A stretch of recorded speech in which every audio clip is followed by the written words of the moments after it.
তালিকা করে ফুটপাতের ব্যবসায়ীদের লাইসেন্স দেওয়ার কথা জানিয়েছেন ঢাকা দক্ষিণ সিটি কর্পোরেশনের প্রশাসক আব্দুস সালাম।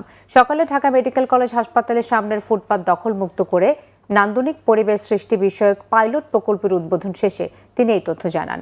লাইসেন্সবিহীন কেউ সড়কের উপর প্রতিবন্ধকতা সৃষ্টি করলে সিটি কর্পোরেশন কঠোর হবে বলে হুঁশিয়ারি দেন আব্দুস সালাম।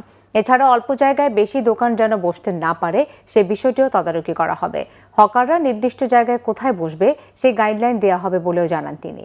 এক সপ্তাহের মধ্যে জরিপ করে ফুটপাতে শৃঙ্খলা আনার বিষয়ে কাজ করা হচ্ছে বলেও জানান দক্ষিণ সিটির প্রশাসক।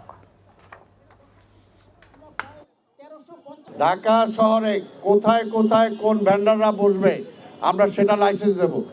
এইখানেও কিছু দোকানপাট আমরা দেব, কিন্তু সেটা আমাদের থেকে লাইসেন্স নিতে হবে যাতে পরিষ্কার পরিচ্ছন্নতা রাখে ঠিক থাকে। আমরা সব জায়গায় ভেন্ডারদের দেব, কিন্তু কয়টা দেব?